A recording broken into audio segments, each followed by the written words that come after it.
안녕하세요. 허승용 회계사입니다. 혹시 창업 중소기업 특별세액감면 혜택을 받기 위해 수도권 과밀억제권역 외에 공유오피스에 주소만 두고 사업을 하고 계신 분이 있으신가요? 제가 지난 4월에 공유오피스 주소를 이용한 창업 중소기업 특별세액감면 적용의 문제점에 대해 영상을 전해드린 적이 있는데요. 실제 사업은 수도권 과밀억제권역에서 수행하면서 사업장만 수도권 과밀억제권역 밖에 등록해서 불법적으로 창업 중소기업 특별세액감면 혜택을 받는 사례가 추후 문제가 될 가능성이 높다는 내용이었습니다.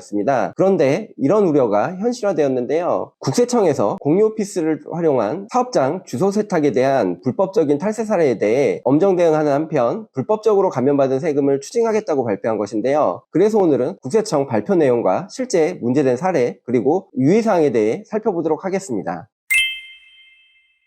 최근 몇 년간 사업자 등록을 하시는 분들이 가장 많이 관심을 가지는 세금 제도가 바로 창업 중소기업 특별세액 감면인데요. 창업 감면은 최초 창업이면서 감면 대상 업종에 해당되는 경우 사업장 소재 지역에 따라 최대 5년간 소득세나 법인세의 100%를 감면해주는 제도입니다. 다만 실제 사업 운영이 감면 지역에서 이루어져야만 합법적인 감면 혜택을 받을 수 있는데요. 다른 요건을 충족하는 경우 사업장이 수도권 과밀억제권역 밖에 있는 경우 그렇지 않은 경우에 비해 감면 혜택이 50%나 높다 보니 높은 감면 혜택을 받기 위해 실제 사업은 수도권 과밀억제권역 안에서 하지만 공유오피스 등을 통해 사업장 주소만 수도권 과밀억제권역 밖에 두고 불법적으로 높은 세금 감면 혜택을 받는 경우가 많았습니다. 특히 감면 대상 업종인 유튜버나 쇼핑몰과 같은 통신 판매업을 영위하는 사업자들이 주소만 활용해서 세금 혜택을 받는 사례들이 많았는데요. 하지만 이런 현실에도 불구하고 실제로 세금 추징까지 이어지는 사례가 거의 알려진 게 없다 보니 사업자분들 사이에서 마치 이런 불법적인 세금 감면 시도가 문제가 없는 것처럼 퍼져나가기도 했는데요. 특히 서울과 가장 가까운 용인, 김포, 송도와 같은 비과밀억제권역에 있는 공유오피스가 높은 감면 혜택 활용에 많이 활용되어 왔습니다. 그런데 지난 11월 7일 국세청에서는 공제 감면제도 악용한 조세 회피 행위의 엄정 대응이라는 제목의 보도자료를 발표하면서 탈세 꼼수를 막겠다고 발표하였는데요. 국세청 보도자료를 살펴보면 일부 유튜버, 통신판매업자 등은 높은 창업 중소기업 세액 감면율을 적용받기 위해 실제는 서울에서 사업을 하면서 용인, 송도 등 수도권 과밀억제권역 외 지역 공유오피스에 허위 사업자 등록을 하는 이른바 주소 세탁 사례가 있었다는 점을 확인하고 공유오피스 세원관리 TF를 구성해서 해당 지역 공유오피스에 입주한 무늬만 지방사업자의 실사업 여부를 정밀 검증 중이며 허위 사업장은 직권 폐업 조치하고 부당감면 사업자는 감면세액을 전액 추징하고 있다고 밝혔는데요. 몇 개월 전부터 용인 등에 소재한 공유오피스의 주소만 두고 높은 감면 혜택을 받은 사업자분들이 실제로 사업장 주소지에서 사업을 수행했는지 여부에 대한 국세청의 해명 안내문을 받고 제게 상담 요청을 하신 사례들이 부쩍 많아졌습니다. 이 중에는 공유오피스가 아닌 사례도 있었는데요. 서울에서 거주하면서 용인에 있는 부모님 댁에 사업자 등록을 해서 창업감면을 매년 2천만 원 이상 높게 받았던 사례도 있었습니다. 따라서 꼭 공유오피스에 주소를 둔 사례가 아니더라도 주소 세탁을 통한 부당감면 사례에 해당되는 경우 동일하게 문제가 될 수 있다는 점 유의해 주시기 바랍니다. 국세청에서는 주소 세탁 의심 사례에 대해 현장 정보나 국세청이 보유하고 있는 신고서, 사업자 등록 정보 등 자료를 통합해서 확인하고 사업자의 거래 내역을 추정하는 등 빅데이터 분석을 통해서 주소 세탁을 통한 부당 감면 사례를 발본색원하겠다고 밝혔는데요. 실제 공유오피스 등을 통해 사업장 주소만 빌려 등록하는 경우 해당 사업장을 방문한 기록이 거의 없는 경우가 대부분이기 때문에 국세청으로부터 해명 안내문을 받는 경우 대응 자료를 제출하기가 어려운 경우가 많습니다. 특히 부당 감면 금액이 크다고 판단되는 경우 국세청에서는 사업장 주소에 대한 현장 방문 조사 등을 실시하거나 해당 사업자의 신용카드나 교통카드 사용 내역 확인 등을 통해 사업자 등록 주소가 아닌 서울 등 수도권 과밀억제권역 내에서 실질적으로 사업이 이루어졌다는 점을 입증하게 된다는 점도 알아두시기 바랍니다. 국세청 보도자료에 있는 실제 사례로 주변인의 제보로 인해 세금이 추징된 경우도 있었는데요. 한 청년 유튜버가 수도권 과밀억제권역 외 지역에서 창업을 하면 5년간 소득세 100%를 감면받을 수 있다는 사실을 알고 실제 사업장은 서울이지만 가짜 사업장인 용인 소재 공유오피스에 사업자 등록을 해서 3년간 수십억 원의 수입을 얻으면서도 청년 창업 감면을 적용받아 세금을 한 푼도 내지 않는 것 같아 이를 수상하게 여긴 주변인이 이 내용을 세무서에 제보를 하게 되었고요. 관할 세무서에서 해당 유튜버의 사업장에 대해 현정 확인을 실시했는데 해당 공유오피스에는 천여 개의 사업자가 등록이 되어 있었고 현장 확인 결과 별도로 분리된 사무공간도 없고 호수만 구분되어 있을 뿐 주소 세탁을 위해 우편물 수령만 가능한 장소인 것으로 확인이 되었고요. 일반적인 비상주 오피스처럼 해당 유튜버는 한 달에 2만 원 정도의 월세만 납부하고 주소만 사용하고 있었다고 합니다. 관할 세무서에서는 해당 사무실을 등록을 유튜버가 사용하지 않는다는 사실을 확인하고 사업자 등록을 직권 폐업 조치하는 한편 해당 유튜버가 감면받은 소득세 및 가산세까지 추징할 예정이라고 하는데요. 매출이 수십억 원에 이르고 비용 처리 항목이 많지 않은 유튜버의 특성상 과소신고 가산세와 과소납부 가산세까지 고려하면 부과되는 소득세도 수억 원에서 수십억 원에 이르지 않을까 추측됩니다. 이렇게 부당하게 세액 감면 혜택을 받으려다 적발되면 감면받은 세금은 물론이고 가산세까지 큰 금액을 추가로 부담해야 하는 점 꼭 기억해 주시기 바라고요. 특히 앞으로 국세청 단속이 더 강화될 예정이기 때문에 잘못된 방식으로 감면을 받으려는 시도는 위험할 수밖에 없습니다. 문제가 없을 거란 주변의 말만 듣고 수도권 과밀억제권역 밖에 주소만 빌려서 부당하게 창업 감면 혜택을 받으시는 일 없으시기 바라고요. 다만 공유오피스에 주소가 있다고 해서 반드시 문제가 되는 것은 아니고요. 공유오피스에 사업자 등록을 했다고 하더라도 해당 사업장에 사업을 수행하기 위한 인적, 물적 시설을 갖추고 해당 사업장으로 실제 출근을 하는 등 해당 주소에서 사업이 이루어지고 그 사실이 입증이 가능한 경우에는 문제가 되지 않는다는 점 참고해 주시기 바랍니다. 오늘은 공유오피스 주소를 활용한 창업 감면 부당 적용 사례에 대한 국세청 발표 내용과 실제 사례 그리고 유의사항에 대해서 알아봤는데요. 창업 감면 혜택은 실제 사업 운영이 감면 지역에서 이루어져야만 합법적이라는 점 꼭 기억해 주시기 바랍니다. 잘못된 절세 시도는 큰 세금 부담을 초래할 수 있다는 점 기억해 주시기 바라고요. 절세 관련해서 더 궁금한 점이 있으시다면 세무 전문가의 도움을 받으셔서 합법적인 방법으로 세금을 줄이시길 당부드리면서 오늘의 영상 마치도록 하겠습니다. 감사합니다.